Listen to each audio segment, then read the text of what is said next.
क्या सुपरस्टार महेश बाबू को एक बार फिर से टारगेट किया जा रहा है? क्या ऐसा पॉसिबल है कि एक फिल्म जो पैन इंडिया रिलीज होने वाली है, क्योंकि वो एक तमिल फिल्म है, तो उसकी कोई भी अभी तक एडवांस बुकिंग शोज अवेलेबल नहीं है दिल्ली एनसीआर में।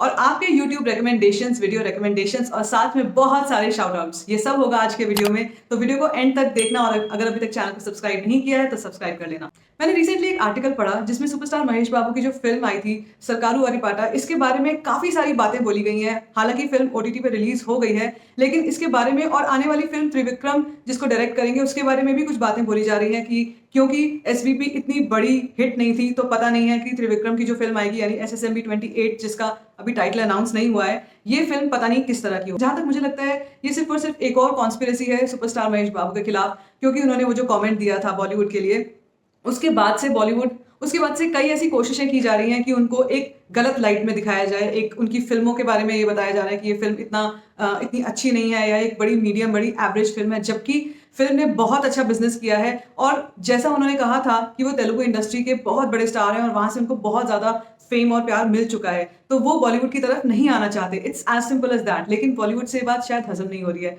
और इसी तरह के ब्लाइंड आर्टिकल्स उनके खिलाफ निकाले जा रहे हैं। वरना ऐसे कैसे पॉसिबल है कि जो उनकी आने वाली फिल्म अभी तक जिसकी शूट भी स्टार्ट नहीं हुई है, या थोड़े बहुत कुछ हिस्से शूट हो गए हैं, उसके बारे में अभी से एक नेगेटिविटी फैलाई जा रही है कि ये फिल्म पता नहीं कैसी होगी, ये फिल्म पता नहीं अच्छा बिजनेस कर भी पाएगी कि नहीं।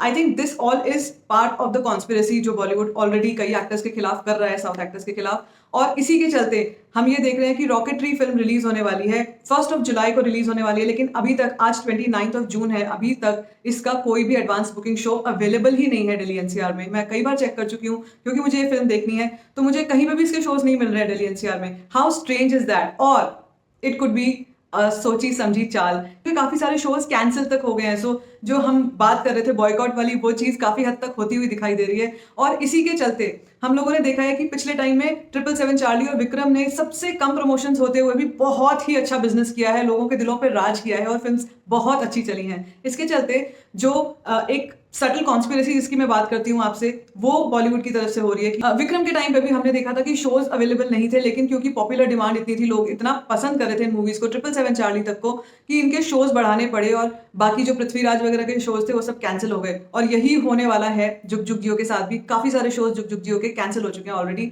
और ये शोज जाएंगे मोस्ट प्रोबेबली रॉकेटरी को। So we are just hoping कि ऑल दिस एंड्स, क्योंकि रॉकेटरी एक बहुत इंपॉर्टेंट फिल्म होने वाली है, और मेरे जैसे बहुत सारे हमारे फैंस हैं, हम लोग फैंस हैं जो ऑलरेडी बहुत वेट कर रहे थे इस फिल्म का काफी टाइम से, और इस फिल्म को जरूर जरूर देखने वाले हैं। सो आई एम जस्ट होपिंग कि जल्दी से इसके एडवांस बुकिंग स्टार्ट हो और मैं इसकी बुकिंग करा पाऊँ, और ये शो और ये फिल्म देखने जा पाऊँ। और अब बात कर लेते हैं रिव्यू ऑन डिमांड की, जो आप लोगों ने मुझे दो सबसे ऊपर सबसे टॉप प्रायोरिटी वाली जो रिकमेंडेशंस दी थी, उसमें सबसे पहले है वन नैनो कदिने और दूसरी है पेल्ली चुपलू। सो दोनों का मैं रिव्यू करने वाली हूँ, लेकिन सबसे पहले वन नैनो कदिने। ये फिल्म मैंने जब स्टार्ट की थी, मुझे पता नहीं था कि इतनी बड़ी रोलर कोस्टर राइड होगी, क्योंकि आई वॉज फ्लैटर्ड कि इस तरीके की हॉलीवुड लेवल की कोई फिल्म बन सकती है। And it was a total roller coaster ride, क्योंकि एक साइकोलॉजिकल थ्रिलर है जिसमें काफी सारे ट्विस्ट एंड टर्न्स हैं। शुरू में ही आप जब फिल्म स्टार्ट होती है और हम देखते हैं कि गौतम, जो कि जिनके दिमाग का 25% ग्रे मैटर जो है वो नहीं है, जिसके चलते वो स्किजोफ्रेनिक हैं, उनको हेलुसिनेशंस होते हैं, और वो हेलुसिनेशंस में ही 3 लोगों का ऐसा मर्डर कर देता है, उनको मार देता है, जो उसको मारना चाहते हैं और जिन्होंने उसके पेरेंट्स को मारा है। अब कहानी में ट्विस्ट ये है कि ये तीनों जो मर्डर्स उसने किए हैं ये हेलुसिनेशंस हैं, और पता नहीं चलता है कि ये सच है कि झूठ है। और एक टाइम के बाद जब कहानी आगे बढ़ती है और वो गोवा जाते हैं, और पीछे पीछे जब समीरा आती है, कृति सैनन ने रोल प्ले किया है समीरा का, तो उस टाइम तक भी काफी सारे ट्विस्ट एंड टर्न आते हैं जहां पर आपको पता नहीं चलता कि अरे एक्चुअली ये इमेजिन कर रहा है या सच में ये हो रहा है उसके साथ। और उसके बाद जब सारी गुत्थी खुलती है, उसके बाद केली डॉजी का जो कैरेक्टर है और उसका मर्डर होता है। बट सबसे ज्यादा मजा आता है जब आउटडोर लोकेशंस आती हैं और उसको वो तीनों चीजें मिलती हैं जो जो गौतम के फादर ने उसके लिए रख के छोड़ी थी, और फिर वो कैसे उस मिस्ट्री को अनलॉक करता है। That is commendable. और एंड का जो क्लाइमैक्स है वो तो दिमाग हिला के रख देगा। मैं सारा स्पॉइलर नहीं दूंगी, क्योंकि कई ऐसे लोग हैं जो मेरे रिकमेंडेशंस पर ये मूवीज देखेंगे, and I am promising you, you are not going to regret it. It is mind blowing. सबसे ज्यादा मेरा फेवरेट सीन था वो जब एंड का सीन था, बिल्कुल एंड के सीन में, जब गौतम को अपने पेरेंट्स की शक्ल दिखती है, जब वो पहली बार उनको देखता है। I was so moved by Mahesh Babu's performance. मुझे नहीं पता था कि ये इतने इंटेंस एक्टर हैं, इतने ज्यादा नेचुरल एक्टर हैं।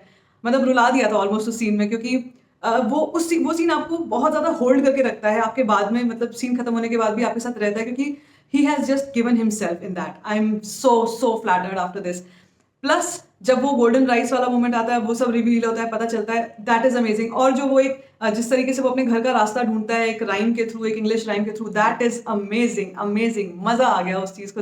तो it is a must watch and thank you all so much कि आप लोगों ने मुझे इतने सारे रिकमेंडेशंस दिए इस फिल्म के, और मैंने फाइनली ये फिल्म देखी। तो मैं ये फिल्म सबको रेकमेंड करूंगी। जिन्होंने ये फिल्म नहीं देखी है, आराम से यूट्यूब पे जाओ, हिंदी डब भी देख सकते हो, तेलुगु तो। और दूसरी फिल्म जिसकी मैं बात करूंगी वो है पेली चूपलू। यार तरुण भास्कर ने क्या फिल्म बनाई है, कितना it's such a sweet film and if you are romantic you are going to love this film. Pelli Choopulu का एक्चुअल मीनिंग हिंदी में या इंग्लिश में कह सकते हैं, ये है मैच मेकिंग। कि पिक्चर स्टार्ट ही उससे होती है कि ये दोनों जो हमारे जो हीरो हीरोइन है, इनकी मैच मेकिंग हो रही है, इनको घर में मतलब ये रिश्ता देखने के लिए आए हुए हैं और एक दूसरे से बात करें, तो there are no waits and surprises. शुरू में ही वो चीज़ रिवील हो जाती है और छोटे छोटे न्यूएंसेस हैं जो आपको उसमें टच करेंगे उसकी कहानी में। बहुत सारे हैं वैसे तो, लेकिन कहानी बहुत हटके है, कहानी बहुत ज़्यादा रोमांटिक है।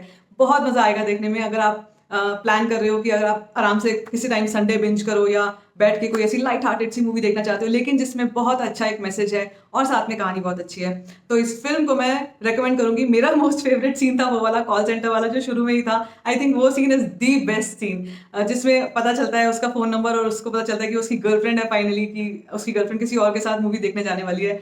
That's amazing. Vijay Deverakonda I think is one of those natural actors जो हर चीज को और ऐसे रोल्स को स्पेशली बहुत ही ईज के साथ कर लेते हैं। अब लाइगर आने वाली है इनकी, उसके ऊपर मैं एक अलग चर्चा करूंगी कि, लेकिन पेली चुपलू को बिल्कुल भी मिस मत करना। ये फिल्म जब मैंने इसको ढूंढना शुरू किया, मुझे कहीं नहीं मिली, एमएक्स प्लेयर पे नहीं मिली, यूट्यूब पे नहीं मिली, जियो पे नहीं मिली। फाइनली मुझे ये सन नेक्स्ट पे मिल गई और मैंने स्पेशली इसका सब्सक्रिप्शन लेके मैंने आहा पे ढूंढी, मुझे लग रहा था आहा पे मिल जाएगी, आहा पे भी नहीं मिली। सन नेक्स्ट पे फिल्म अवेलेबल है विद इंग्लिश सबटाइटल्स, तेलुगु में है, तो आप ये फिल्म जरूर देखना। इसी के साथ मैं अपने अगले टॉपिक पे आती हूँ जिसका नाम है आपके शाउट आउट्स। और जितने भी रिकमेंडेशंस आप लोग मुझे दे रहे हैं, थैंक्स, उन सबको मैं पढ़ रही हूँ। मैं आपसे ये सब स्क्रीनशॉट्स शेयर कर रही हूँ जिसमें मैंने आपके सारे के सारे कमेंट्स पढ़े हैं, सब पे लाइक किया है और वो हार्ट वाला बटन दिया है, which means that I'm noticing each and everything that you are saying. I'm reading each and every comment. एक ऑनेस्ट कन्फेशन ये करना चाहती हूँ कि यार मेरे पास बहुत सारे रिकमेंडेशंस आते हैं और मैं कोशिश करती हूँ कि मैं नेक्स्ट वीडियो में उन रिकमेंडेशंस को कवर करूँ, लेकिन क्योंकि कुछ ना कुछ नया होता रहता है और कुछ ना कुछ नया हो रहा है, कभी ट्रेलर्स आ रहे हैं, कभी नई मूवीज आ रही हैं, तो उनका भी मुझे साथ साथ में कवर करना पड़ता है। तो that is the only reason कि मैं कुछ थोड़ा सा लैग बिहाइंड कर जाती हूँ। So I hope that you can manage with that, आप थोड़ा सा एडजस्ट कर लोगे। लेकिन I am really really really thankful to you कि आप मुझे इतने सारे अच्छे अच्छे सिनेमा से मुझे इंट्रोड्यूस करवा रहे हैं। बाकी अगर ये वीडियो अगर आपको पसंद आया है, मुझसे बात करना अच्छा लगता है, कमेंट सेक्शन में मुझसे बात कीजिए। ये वीडियो पसंद आया तो give it a thumbs up, don't forget to share it and don't forget to subscribe to my channel जिसका स्टोरीफाइंग शिट।